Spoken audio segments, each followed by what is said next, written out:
Assalamualaikum warahmatullahi wabarakatuh.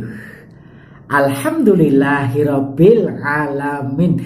Senang sekali kali ini saya Ustadz Hartono memperkenalkan diri sekalian. Bagi kalian yang belum pernah ketemu sama Ustadz salam kenal buat semuanya. Oke, pada kesempatan kali ini Ustadz Hartono akan bersama-sama belajar dengan kalian Dalam kali ini kita akan membahas bersama-sama tentang adab menuntut ilmu. Namun sebelumnya kita buka bersama-sama dengan membaca doa belajar. Bersama-sama ya. Oke. A'udzu billahi minas syaitonir rajim. Bismillahirrahmanirrahim. Raditu billahi rabbah wa bil islami dina wa bi muhammadin nabiyya wa rasulah rabbi zidni ilma warzuqni fahma amin. Semoga dengan doa ini Allah selalu memberikan berkah kepada kita semuanya dalam hal menuntut ilmu kali ini, insya Allah ya. Oke. Nah, anak-anak semuanya sudah siap ya?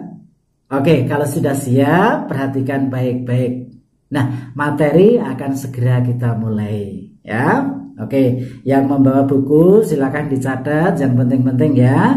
Nanti biar bisa kita amalkan setelah kita mendapatkan ilmu yang disampaikan oleh Ustadz Hartono. Oke, bismillahirrahmanirrahim. Adab menuntut ilmu ya. Adab dengan adab itu beda loh ya. Adab itu kebiasaan masyarakat. Kalau adab itu adalah tata cara. Oke, paham ya? Ya. Anak-anak semuanya, ternyata menuntut ilmu itu adalah sebuah kewajiban kita semuanya sebagai orang muslim ya. Di dalam hadisnya Rasulullah Muhammad sallallahu alaihi wasallam bersabda bahwa mencari ilmu itu adalah wajib bagi laki-laki maupun perempuan muslim ya, dari ayunan hingga liang lahat. Nah, makanya faridoh wajib buat kita untuk menuntut ilmu. Baik. Nah, kita mulai adab menuntut ilmu. Ya, apa sih tata caranya menuntut ilmu itu? Oh, tidak sembarangan ya. Menuntut ilmu itu harus dengan tata cara yang benar sehingga ilmu yang kita dapatkan benar-benar ilmu yang bermanfaat bagi kehidupan kita, bagi masa depan kita, bahkan sampai ke akhirat nanti insya Allah ya. Oke, anak-anak semuanya, dalam menuntut ilmu yang paling utama pertama kali adalah niat ya. Jadi adab tata cara menuntut ilmu itu yang pertama adalah niat karena Allah subhanahu wa ta'ala. Nah, jadi beda antara niat karena Allah dengan niat karena disuruh orang tua. Nah, ayo kita luruskan niat kita, bahwa kalian sekolah di SMP IT Azharo ini benar-benar timbul dari diri kita sendiri-sendiri, niat mencari ilmu, tolabul ilmu karena Allah subhanahu wa ta'ala. Ikhlaskan niat itu ya. Jadi karena dengan niat yang ikhlas dari dirinya sendiri itu, insya Allah ilmu yang kita dapatkan benar-benar ilmu yang murni dan ilmu yang bermanfaat bagi kehidupan kalian kelak. Begitu ya. Yang kedua adalah kalau kita mencari ilmu setelah punya niat yang tekad bulat karena Allah, ikhlas karena Allah mencari ilmu. Nah, Yang kedua adalah doa. Nah, kan tadi kita sudah berdoa bersama-sama, ya. Artinya apa? Kita memohon kepada Allah Subhanahu wa ta'ala agar doa kita itu benar-benar dikabulkan oleh Allah untuk mendapatkan ilmu yang bermanfaat. Paham? Ya. Nah, karena apa? Sekarang mungkin timbul pertanyaan di dalam benak pikiran kalian. Ada nggak ilmu yang tidak bermanfaat? Ada. Kan? Contohnya apa? Zaman dahulu, waktu kecil kalian mungkin sering didengarkan cerita dongeng kancil nyolong timun, kancil yang, kancil yang, kancil yang. Nah, kancil itu cerdas, kancil itu pinter, tetapi ilmunya tidak bermanfaat dengan kebaikan. Akhirnya apa? Kancil adanya cerdik, menipu, ya, mengelabui. Contohnya nyolong timun, mencuri timun. Nah, seperti itu kan tidak bermanfaat. Makanya kalau kita berdoa sebelum menuntut ilmu, itu adalah kita berharap memohon kepada Allah agar ilmu kita benar-benar bermanfaat.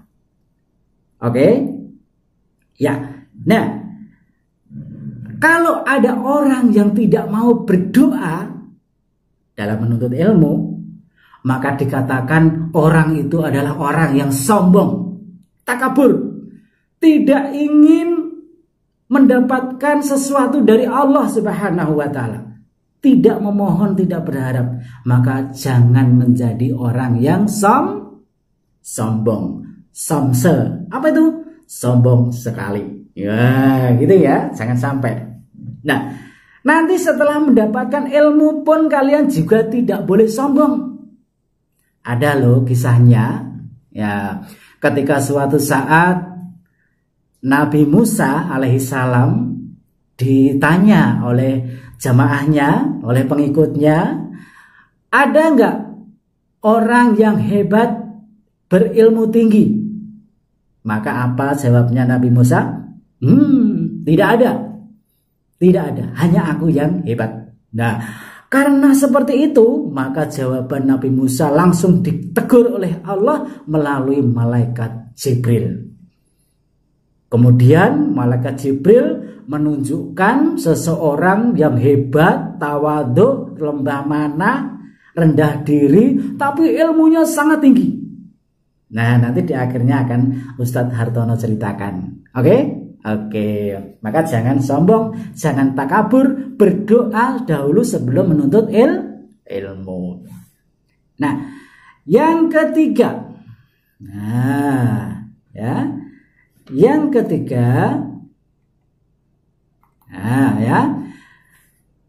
dalam menuntut ilmu itu, harus kita lakukan apa?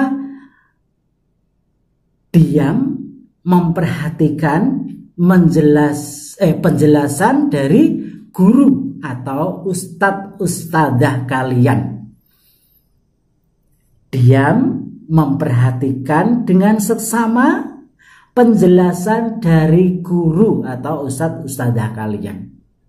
Sambil mencatat.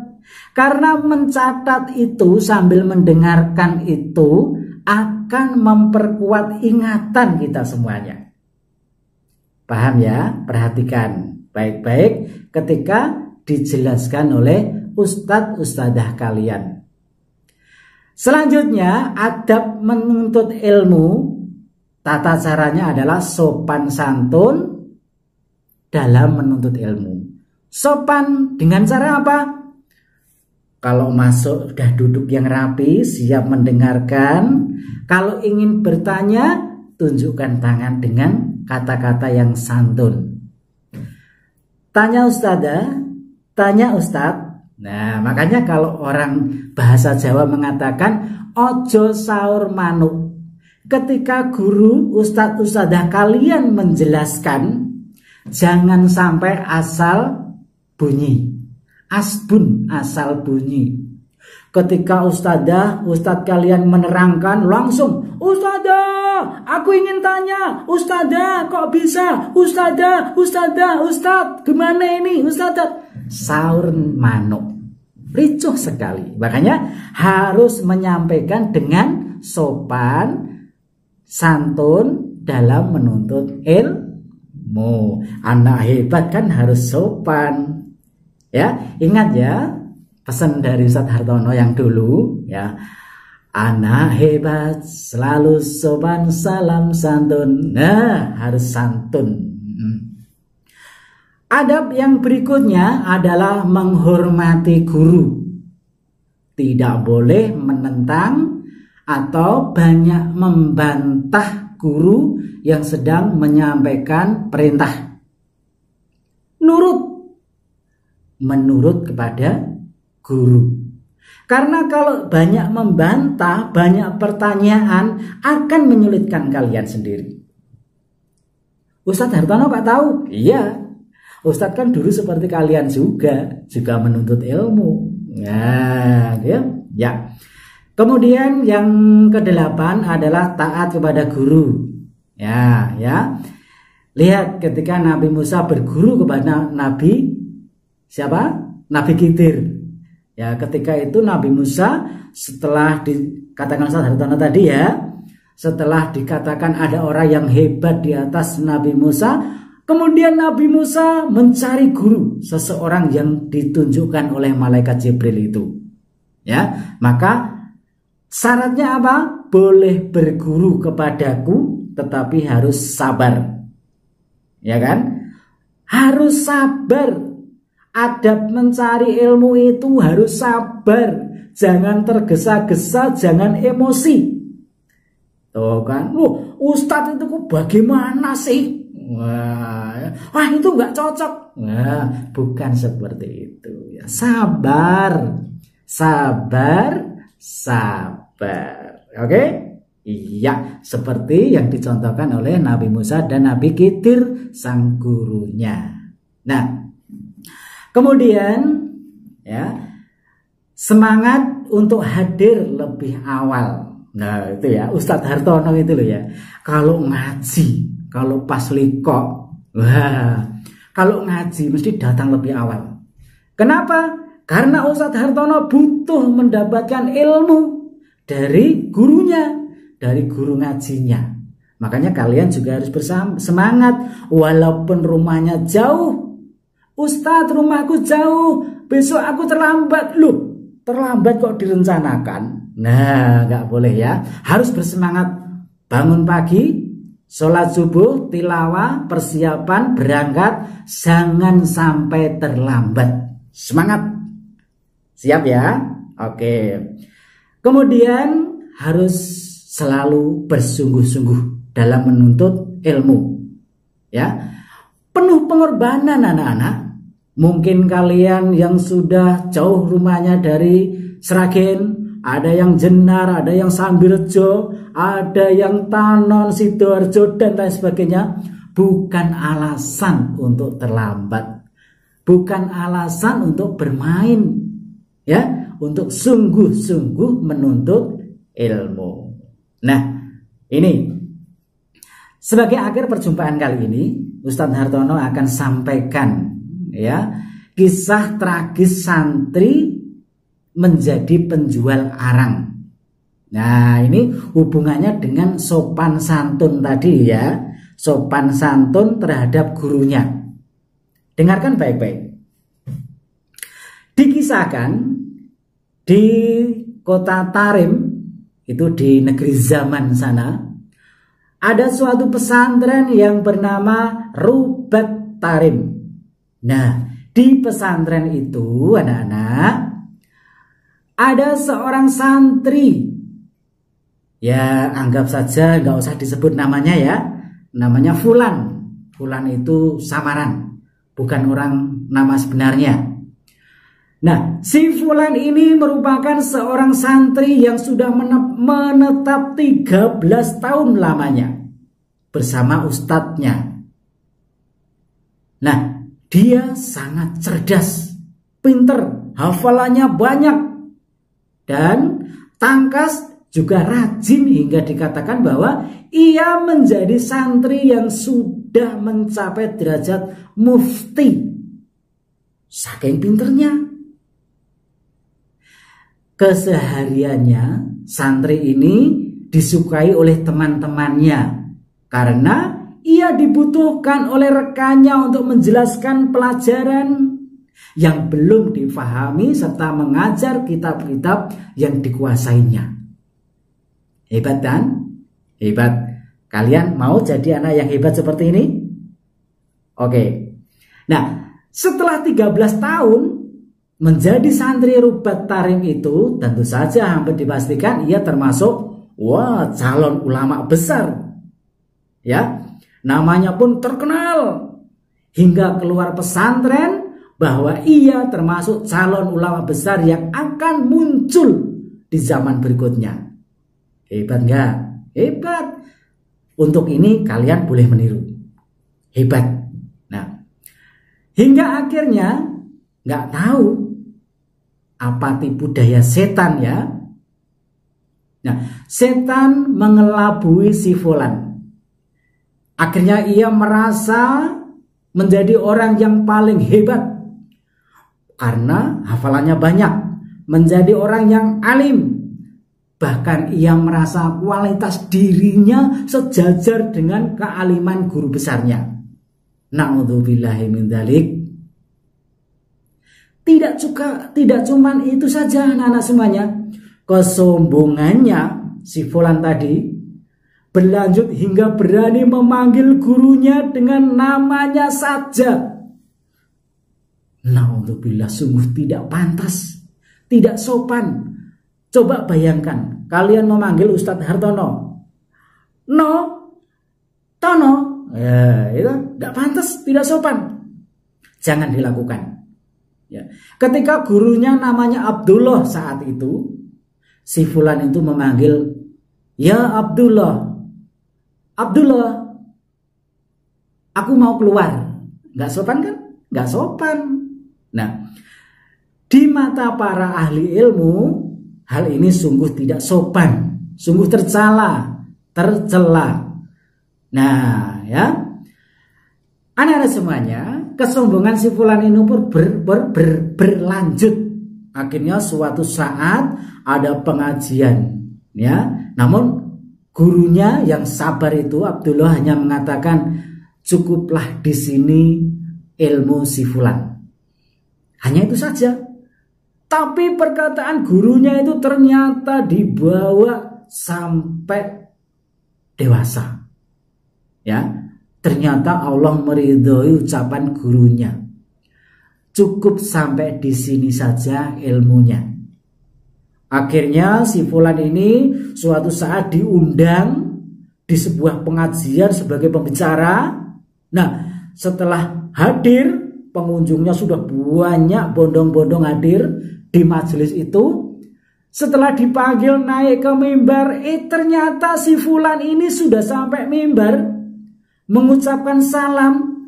Akhirnya lidahnya keluh, tidak bisa berkata apa-apa, seperti kayu patung di atas panggung. Na'udzubillahi min dzalik. Ya, sehingga pada akhirnya atas kesombongan itu Allah memberikan cobaan. Akhirnya si Fulan yang hafal Al-Quran itu semua hafalannya hilang, semuanya ilmunya hilang. Ya, jangan sampai ditiru ya seperti ini ya. Hormatilah gurumu, karena gurumu dengan susah payah mentransfer ilmu kepada kalian. Maka hargai, hormati dengan sopan santun. Akhirnya anak-anak semuanya, si Fulan ini hidupnya menjadi terlunta-lunta, miskin, dan akhirnya bekerja menjadi penjual arang di pasar kota tersebut. Na'udzubillahi min dzalik. Semoga kita bisa menerapkan adab-adab sopan santun dalam menuntut ilmu, dan apa yang Ustadz sampaikan kali ini semoga bermanfaat buat kalian. cerita di akhir kisah ini sungguh bisa menjadi pelajaran kepada orang-orang yang berani kepada gurunya, berkata kasar kepada gurunya, dan tidak sopan terhadap gurunya. Bersifat berkata santun, bersifat sopan santun, lembah mana, menghormati guru adalah kunci kesuksesan kalian kelak di masa depan kalian. Semoga bermanfaat. Ustadz Hartono menyampaikan, ada banyak kekurangannya, mohon dimaafkan. Semoga kalian menjadi orang-orang yang hebat di masa mendatang. Allahumma amin. Subhanaka Allahumma wa bihamdika asyhadu alla ilaha illa anta astaghfiruka wa atubu ilaik. Wassalamualaikum warahmatullahi wabarakatuh.